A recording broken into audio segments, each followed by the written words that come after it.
Commander Susan Brooks stood in the Galactic Council chamber. Her hands gripped the metal rail in front of her. The voting had started an hour ago, and it wasn't going well for Earth. Above her head, giant screens showed the votes as they came in. The crystal beings from Vega went first. Their lights flashed red. Guilty. The bug-like Zapirans came next. Their many arms moved in the signal for guilty. One by one, every alien species in the galaxy voted the same way. Susan watched as more red lights filled the screens. The fish people from the water world of Aquarius voted guilty. The floating gas clouds from Jupiter's moons voted guilty. Even the peaceful plant creatures from the forest planet voted against humanity. Lieutenant Paul Harrison stood next to Susan. He was younger and couldn't hide his anger as well as she could. "This isn't fair," he whispered. "What crime did we commit? Being too loud. Building things too fast." "Quiet," Susan said softly. She had to stay calm. Earth needed her to stay calm. The council speaker floated in the center of the huge room. It looked like a giant octopus made of light. Its many tentacles moved in slow patterns as it spoke. "The voting is complete. All 212 member species have cast their votes." The room fell silent. Thousands of aliens from different worlds watched from the gallery seats. Some had scales, some had fur, some were made of rock or energy, but they all looked at the two humans with the same expression. Relief that the dangerous species would finally be contained. Earth stands accused of aggressive expansion, reckless technological development, and disturbing the peace of our galaxy, the speaker continued. Its voice sounded like wind chimes in a storm. "The verdict is unanimous charges." Susan felt Paul tense beside her. She put a hand on his arm. "Not yet. Let them finish." "The sentence is exile," the speaker announced. "Earth and all human colonies must withdraw from galactic space. You have one standard cycle to remove your species from all territory outside your home system. Any humans found in council space after the deadline will be arrested. One standard cycle, 6 months in Earth time." Susan did the math quickly in her head. Humanity had colonies on 43 worlds, space stations around 100 more mining operations, research bases, trade posts scattered across thousands of star systems. How could they move 3 billion people in 6 months? The speaker wasn't finished. "During the evacuation period, human ships will be monitored. Any aggressive action will result in immediate military response. The jump gates to Earth will be sealed once the evacuation is complete. This exile is permanent." Now Paul couldn't hold back. "You're condemning us to die. Earth alone can't support our population anymore. We need those colonies for food, for resources." Susan squeezed his arm harder. "Thank you for clarifying the terms," she said, her voice steady and clear. "The people of Earth accept the Council's decision. We will begin preparations immediately." The silence that followed was deafening. Aliens shifted in their seats, tentacles twitching, scales rustling. They had expected arguments, threats, maybe even violence. Humans were known for their emotional responses. This calm acceptance felt wrong. The Altarian ambassador, a tall being made of blue crystal, leaned forward. "You accept?" Without protest, Susan turned to face the gallery. 3 billion humans were watching this moment through quantum communicators. Earth's colonies, its ships, its space stations. Everyone was waiting to hear what she would say.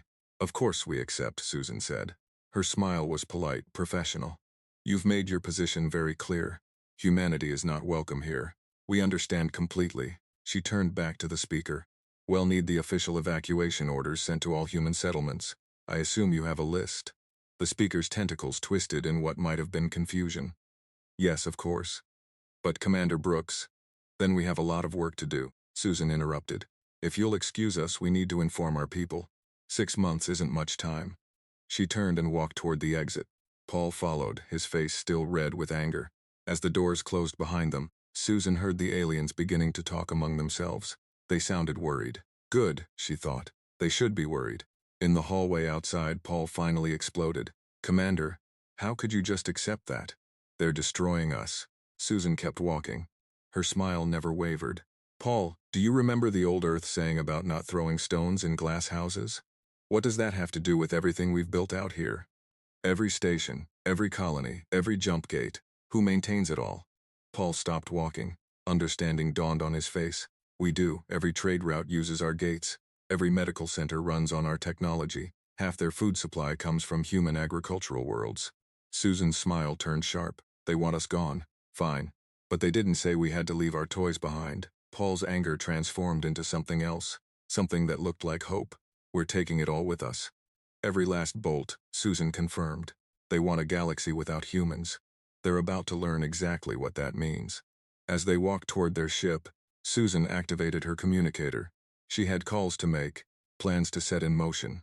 The Galactic Council thought they were exiling a troublesome species. They had no idea what they had just voted for. Earth had been given 6 months to leave.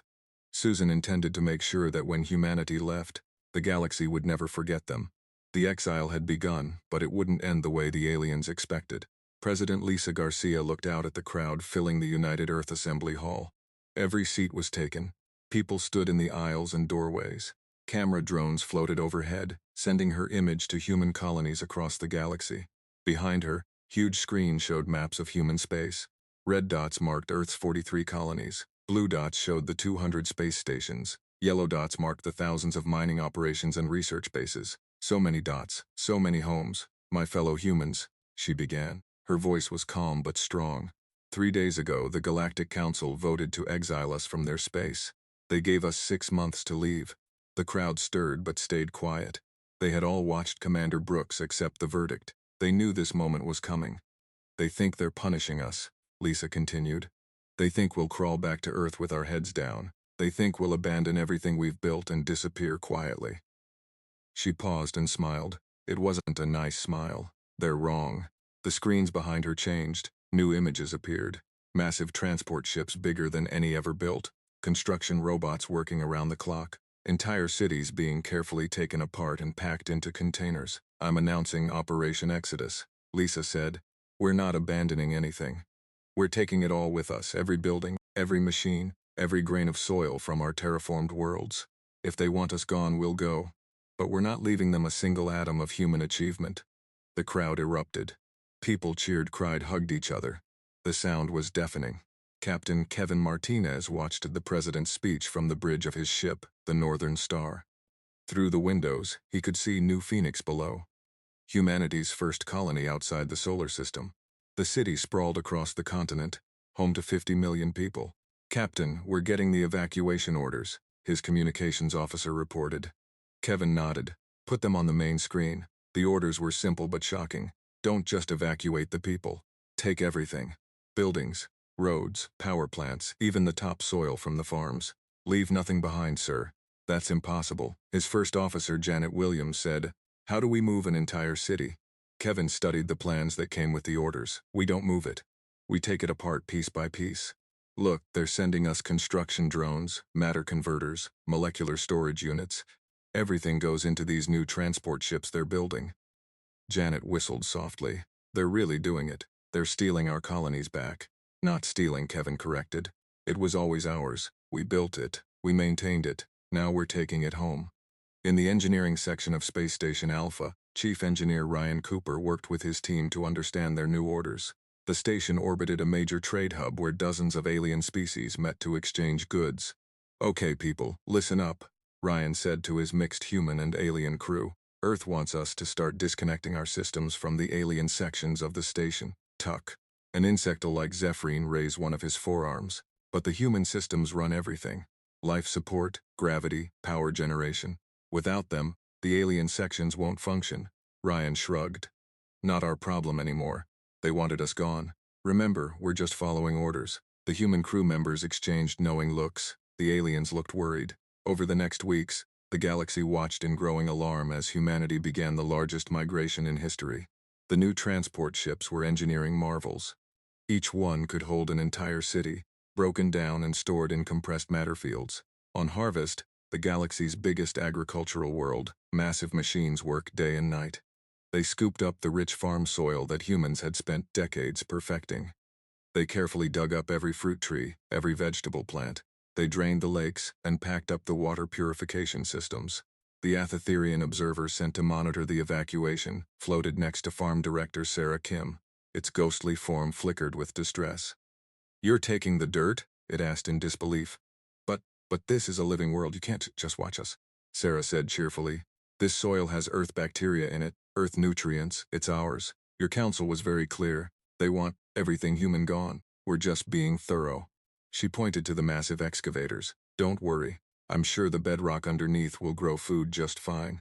Maybe in a few thousand years, the same scene played out across human space. Factories were dismantled bolt by bolt. Hospitals were packed up, including all the medical equipment and research data. Schools vanished overnight, taking their libraries and databases with them. But the real shock came when humans began dismantling the jump gate network. Admiral Julia Chun supervised the operation from the command station. The jump gates were huge structures that created artificial wormholes between star systems. Humanity had built most of them. Gate 7 is ready for breakdown, her engineer reported. Begin the process, Julia ordered. On the screen, the massive ring-shaped gate began to fold in on itself. Specialized ships moved in to collect the pieces. In minutes, the shortcut between two major trade systems vanished. Julia's communication system lit up with incoming messages. Dozens of alien species were calling, panicking about their trade routes. She ignored them all. Her Altarian aide approached carefully. Admiral, the Council is demanding an explanation. Without the jump gates, travel between systems will take months instead of hours. Julia didn't look away from the screen. Tell the Council they wanted us gone. The jump gates use human technology. We can't leave such dangerous equipment behind. I'm sure they understand. The aide's crystal form flickered with worry. But the entire galactic economy depends on those gates. Then they should have thought of that before they voted. By the end of the first month, the scope of humanity's departure was clear. They weren't just leaving, they were erasing every trace of their presence. And the galaxy was beginning to realize what they had done. Ambassador Kyle Thompson walked into the Galactic Council meeting room with a smile on his face. The alien delegates had called this emergency session after 2 months of human evacuation. They looked worried. Kyle liked that. The council speaker's tentacles moved nervously as Kyle took his seat. Around the table, representatives from dozens of species watched him carefully. Ambassador Thompson, the speaker began, we've called this meeting to discuss certain concerns about your evacuation procedures. Kyle leaned back in his chair. Oh, is there a problem? We're leaving as requested. Actually, we're ahead of schedule. The vegan representative's crystal body flashed red. You're dismantling the jump gates. Yes, Kyle nodded. Human technology very dangerous in the wrong hands. You said so yourselves during the trial, but the trade routes a furry Centrin started will still exist. Kyle interrupted smoothly. Ships can travel between stars the old-fashioned way. Takes a few months instead of a few hours, but I'm sure you'll adapt. The room erupted in angry voices. Tentacles waved, scales rattled, energy beings flickered. Kyle sat calmly through it all, that same polite smile never leaving his face. Furthermore, the Regelian delegates screeched, your people are removing infrastructure from mixed-species colonies. Hospital equipment, power generators, water systems, all human-designed and built. Kyle said, we have the receipts if you'd like to see them. The clear's throat.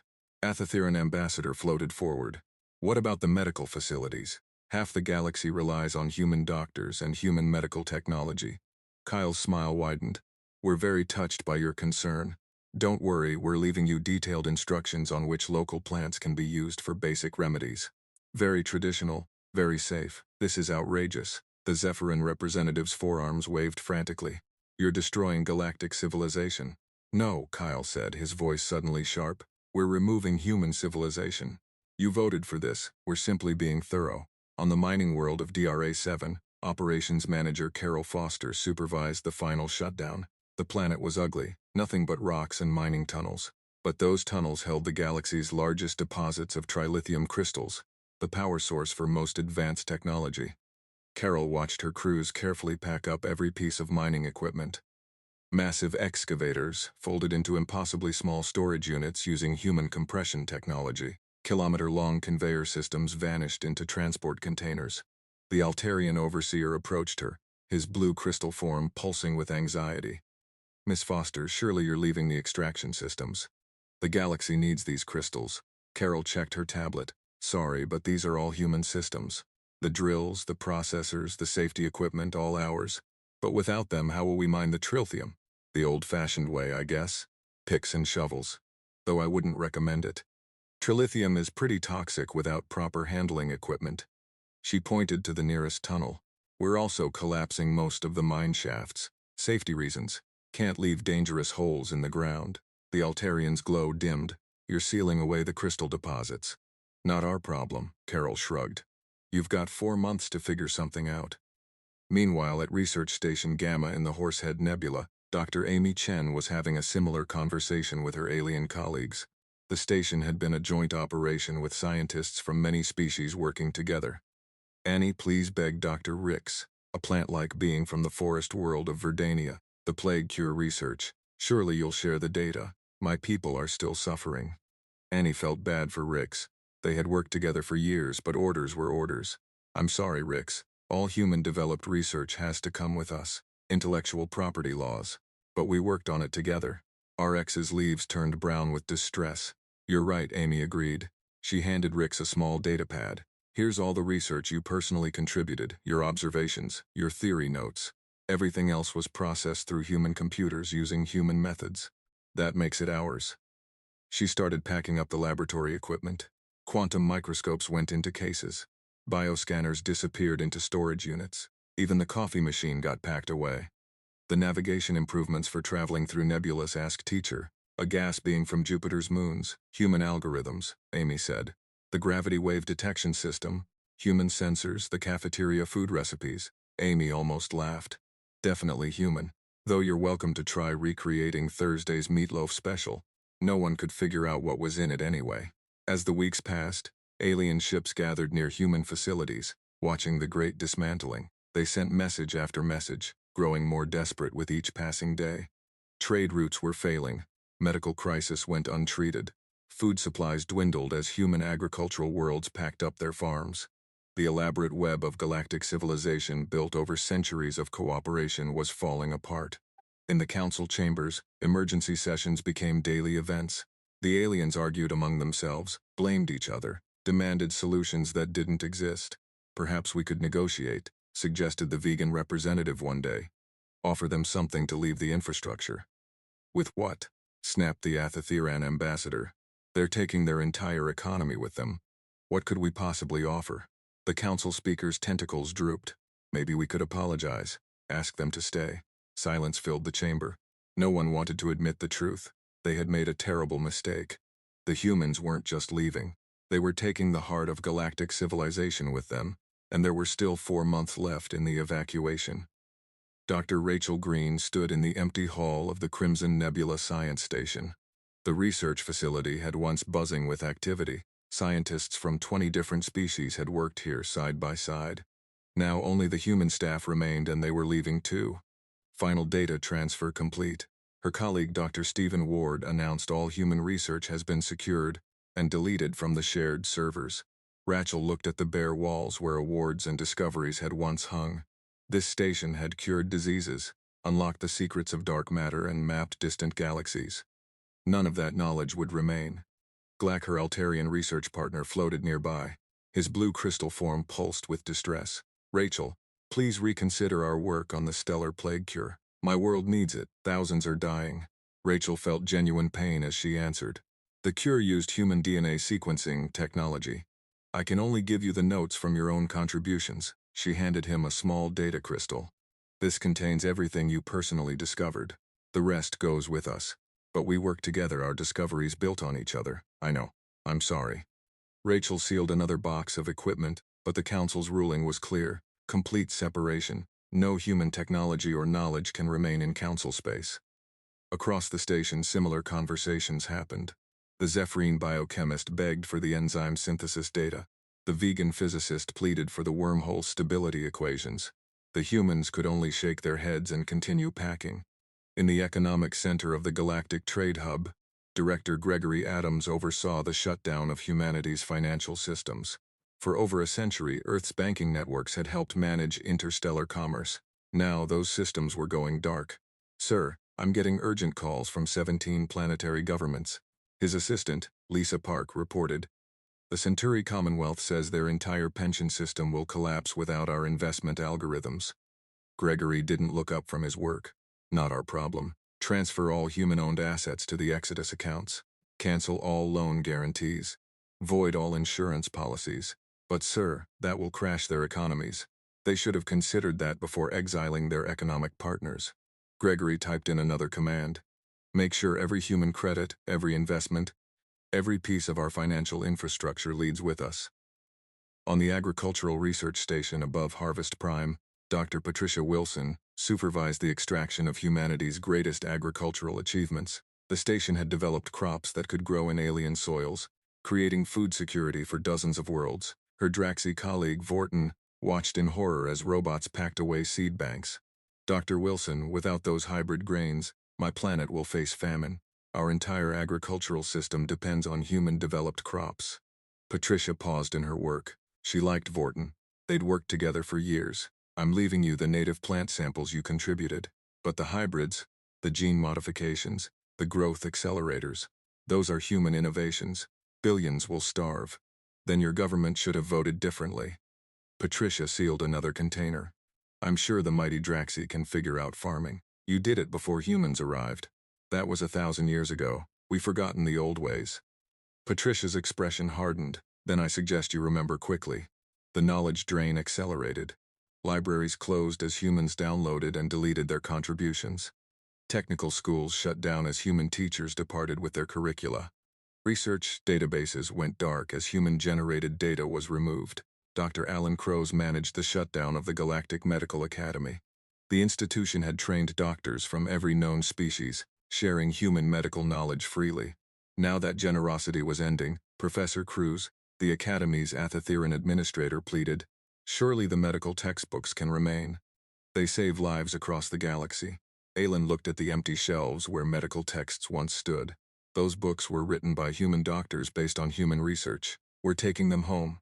What about the surgical techniques? The diagnostic procedures, human innovations? Sorry. Ellen packed the last box. Unsure your species' traditional medicine will suffice. You managed before we arrived. The administrator's gaseous form churned with anxiety. We've integrated human medicine so completely. Without it, our health care will collapse. Democracy has consequences. Alan replied, "Your people voted. This is the result." By the 4th month, the full scope of humanity's importance became clear. They hadn't just been members of galactic society, they'd been its backbone. Their technology, knowledge, and expertise had woven itself into every aspect of alien civilization. On Earth, President Garcia received constant messages from alien governments begging for mercy. Trade deals were offered. Apologies were made. Some even suggested reconsidering the exile vote. But it was too late. The great dismantling continued. Humanity packed away its gifts to the galaxy, piece by piece. The aliens had demanded separation, and they were getting it completely, thoroughly, and devastatingly. In the council chambers, representatives met in confusion and fear. Without translators, they couldn't communicate. Without human advisors, they couldn't solve the growing crisis. Without human technology, their civilizations were beginning to crumble. They had voted to exile Earth, believing humans were the problem. Now they were discovering the humans had been the solution all along. Admiral Nathan Torres stood on the bridge of the Earth ship Exodus, the largest vessel ever built by human hands. Through the massive windows, he could see humanity's great fleet gathering. 10,000 ships carrying 3 billion people and everything they had built among the stars. "Status report," he commanded. Captain Diana Rodriguez stepped forward. "All civilian ships are accounted for, Admiral. The industrial vessels have completed their collection runs. The mobile habitats are powered and ready." Nathan nodded. It was time for the final phase. Begin Operation Dark Sky. Across human space, the last connections to the galaxy began to shut down. Navigation beacons that had guided ships for centuries went dark. Mining stations that had fed alien factories powered down. Automated medical centers that had served frontier worlds closed their doors forever. On the bridge of a patrol ship near the vegan border, Captain James Miller received his final orders. "All units, this is command. Initiate stealth protocol. Go dark in 3, 2, 1. James flipped the switches. His ship vanished from every alien sensor in the sector. The new stealth technology developed in secret over the past months. That light and energy around the hull to the galaxy's scanning systems. The human fleet had simply disappeared. "Sir, we're getting panic transmissions from the Vegan outpost," his communications officer reported. "They're reporting system failures, lost contacts. Ignore them. We're ghosts now." James watched as more human ships vanished from the screens. Set course for the Rendezvous point. In the Galactic Council chambers, emergency alarms blared. The massive tactical display that had always shown the location of every major ship now displayed empty space where the human fleet had been. Where are they? The Rigelian delegates' tentacles whipped in agitation. 3 billion humans don't just disappear. The Etherian flicked between scanner readings. Our sensors show nothing. It's as if they never existed. The Zephron military commander shittered nervously. Their entire fleet is gone. Cargo ships, military vessels, even the colony transports, all invisible. On the medical station Haven, Dr. Jennifer Blake finished the last shutdown procedure. The station had served the frontier worlds for 50 years, providing emergency care to anyone who needed it. Now its halls were empty, its equipment packed away. "Ma'am, the Draxi colony is reporting a medical emergency," her aide said. "Their outbreak is spreading. They need our help." Jennifer looked at the dark screens, the empty beds. "We're no longer authorized to provide assistance to Council species. Our mission here is over." She walked to the escape pods where the last human staff waited. As their pod launched, the station's lights went out one by one. Another human gift to the galaxy gone dark. The transportation network felt the loss. Next, jump gates failed as their human-built control systems shut down. Ships found themselves stranded between stars. Trade routes that had taken hours now required months of conventional travel. Admiral Kraft of the Collective Fleet watched helplessly as the jump gate before him flickered and died. "Can we repair it?" His engineer's feathers drooped. "The control systems are encrypted with human codes. Without their technicians, we're stuck." Kraft looked at the star charts. What had been a 2-day journey to the home world would now take 8 months. His supplies wouldn't last 3. Earth's weather control satellites around terraformed worlds shut down next. Without human maintenance, carefully balanced climates began to fail. Desert worlds that had been made green started to heat up again. Ice planets that had been warmed began to freeze. Governor Clax of New Prosperity watched his sky change color as the atmospheric processors went offline. How long before the air becomes unbreathable? His science advisor calculated quickly. Without the human systems, 6 months, maybe less. By the 5th month, the galaxy was in crisis. Economies had collapsed without human banking. Plagues spread without human medicine. Pirates ruled space lanes without human patrols. Worlds faced famine without human agriculture. In Earth's solar system, the final preparations were complete. President Garcia stood before the assembled fleet commanders. Behind them, Earth itself was hidden behind massive shield generators, invisible to any scanning technology. "Ladies and gentlemen, Operation Breakaway begins now. All ships prepare for departure." The human fleet, invisible and untraceable, began to move. They headed not for any known jump point, but toward the edge of the galaxy itself, toward the void that no species had ever successfully entered. Behind them, they left a galaxy beginning to understand the true cost of fear and prejudice. The aliens had voted to exile humanity. Now they were learning what life without humans really meant. The Council sent desperate messages into the void, begging humanity to return. But the frequencies were dead, the jump points sealed. Earth had vanished as completely as if it had never existed. The galaxy had gotten its wish. Humanity was gone. The void stretched before humanity's fleet like an ocean of perfect darkness. No stars shone here. No planet circled. It was the empty space between galactic arms that every species said was impossible to cross. Dr. Charles Yang stood in the observation deck of the science vessel Horizon. His team had worked for months on the equations. The math said it could be done. The other species had been wrong. The void wasn't empty. It was full of possibility. "Initialize the quantum bridge generators," he ordered. Outside, massive structures came online. Each one was the size of a small moon built in secret during the evacuation. They arranged themselves in a precise pattern around the fleet. "Energy levels are stable," reported Dr. Nin Patel, his second in command. "The quantum field is forming." Charles watched the instruments carefully. They were about to attempt something no species had ever managed, creating a stable pathway through the void. The technology was based on human physics that the aliens had always dismissed as impossible. "My God," Nina whispered, "it's working." Before them, space itself began to bend. A tunnel of twisted reality formed, leading deep into the darkness. The path was stable, safe, and completely invisible to anyone without human technology. On the command ship, Admiral Torres received the confirmation. "All vessels prepare for void entry. Stay in formation. Follow the beacon ships." One by one, 10,000 ships entered the quantum bridge. Families pressed against windows, watching the strange colors of bent space flash by. Children born during the Exodus saw wonders their parents could barely understand. Captain Helen Ross piloted one of the beacon ships. These special vessels guided the fleet through the quantum tunnel, making sure no one got lost in the impossible geometries of folded space. Steady as she goes, she told her crew. The journey will take 3 weeks, then we'll reach the other side. Back in council space, the galaxy fell into deeper chaos. The Galactic Council met in emergency session after emergency session, but without human translators. They couldn't understand each other. Each species was trapped in its own language bubble. The vegan representative held up a tablet showing economic charts, all red, all falling. The wealth of entire systems was evaporating without human banking systems. The Zephron delegate displayed images of dying crops.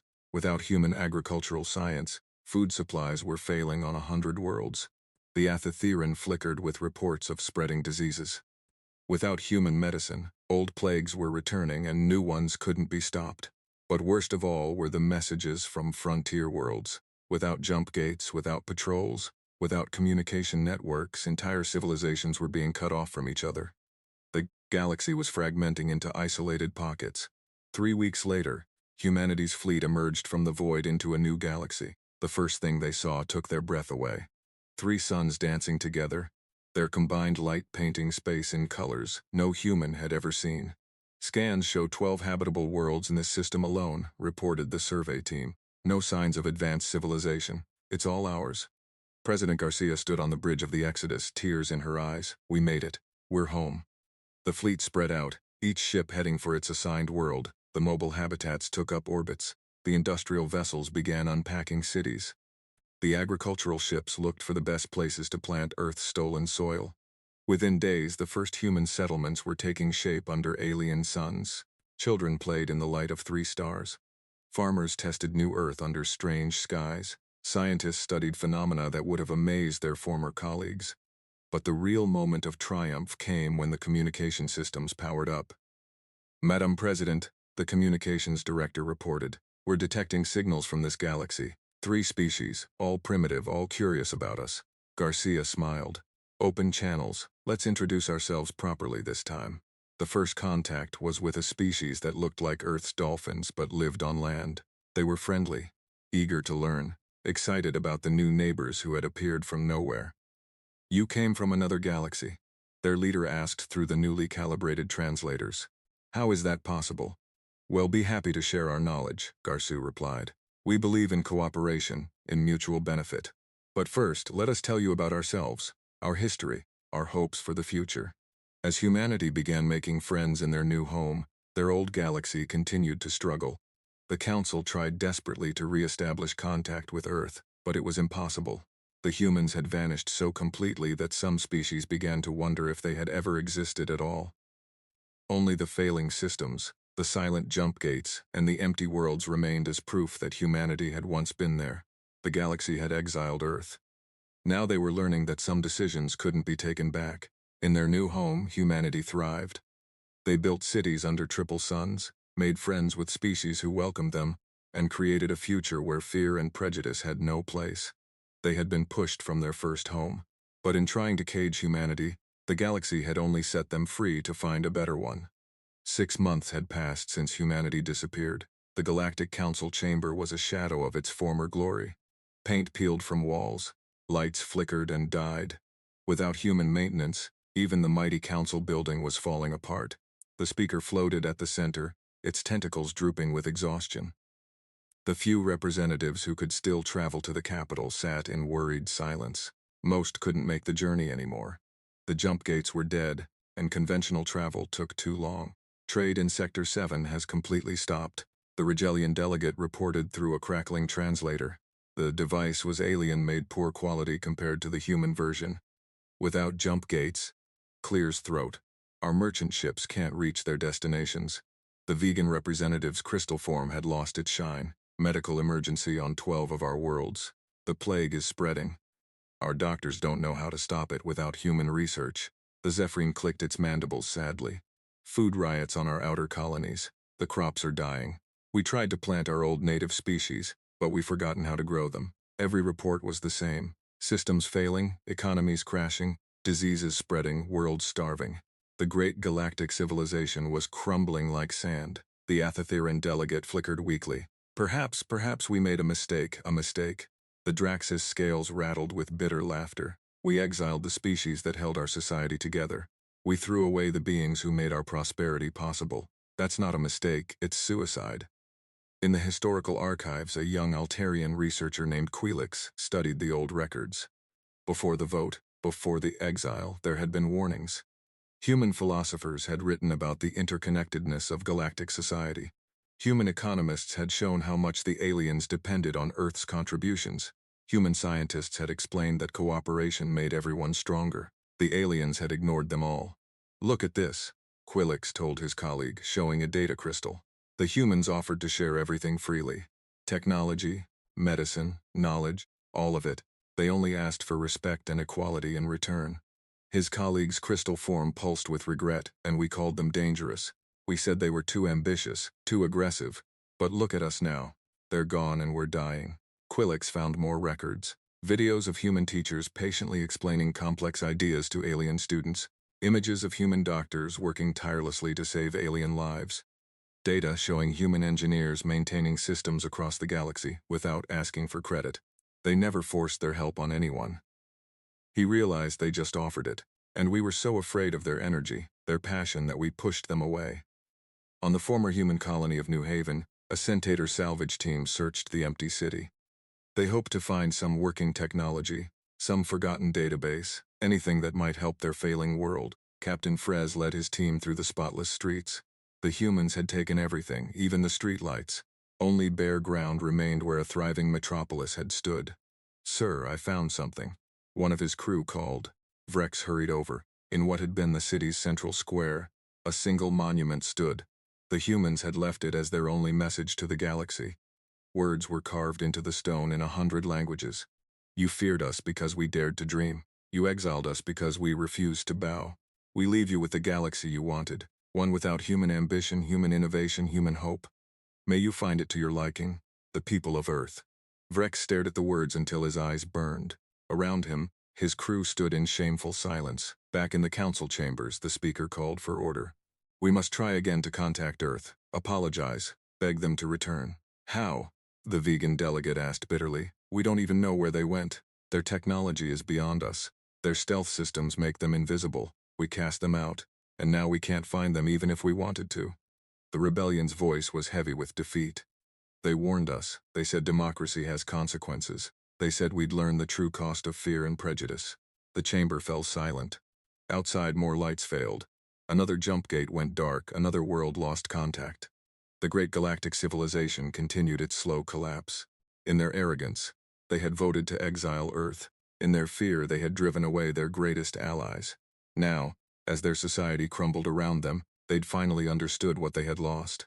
But understanding came too late. The humans were gone, thriving in their new home among triple suns, and the galaxy they left behind was learning the hardest lesson of all.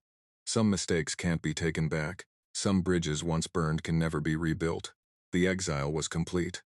But it wasn't humanity that suffered in the end. 5 years had passed since humanity vanished into the void. In a galaxy far from the one they'd left behind, the human race had built something wonderful. President Lisa Garcia stood on the observation deck of Terra Nova Station. The view still took her breath away. 3 suns danced in the sky, one blue, one yellow, one orange. Their combined light painted 12 human worlds in colors never seen on Earth. "Madam President, the Shimmers are here for the trade meeting," her aide, Robert Chu, announced. Lisa smiled. The Shimmers were the dolphin-like creatures humanity had met first. They'd become fast friends and eager trading partners. Unlike the old galaxy, these beings saw humans as equals from the start. In the farming goss of New Eden, children played under the triple sunrise. Maria Santos watched her daughter pick fruit from trees that had been carefully transplanted from Earth. The soil they'd taken from their colonies had mixed with local Earth, creating something new and beautiful. "Mama, why did the mean aliens make us leave?" little Sophia asked. Maria knelt beside her daughter. "They were afraid of us, sweetheart. Afraid because we were different, but their fear led us here to a better home. I like it better here," Sophia decided. "We have 3 sons and nice alien friends." Above them, construction crews worked on humanity's newest project. Jump gates were rising again. But these were different. They had safeguards, protections, and a new rule. Only species that treated humans with respect could use them.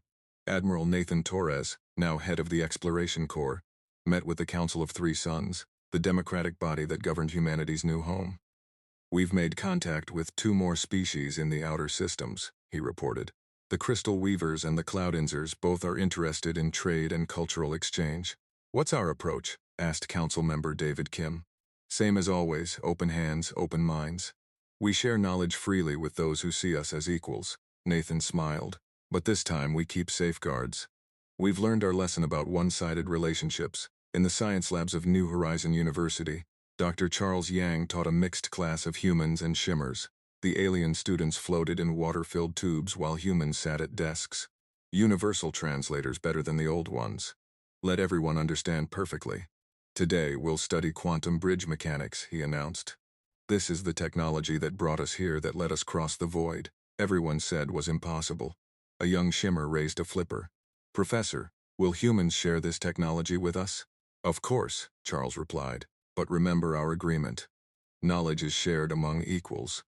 As long as we respect each other, we grow together."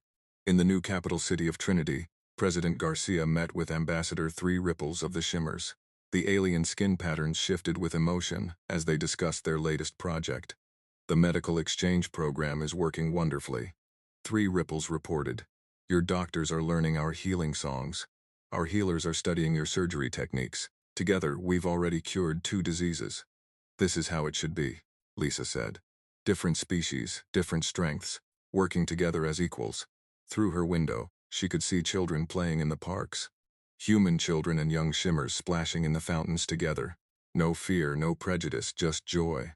10-year-old Tommy Chen, born during the Exodus, had never known Earth. To him, home was this place of 3 suns and friendly aliens. He played with his shimmer friend, Bubble Singer, creating art that mixed human drawing with alien light patterns.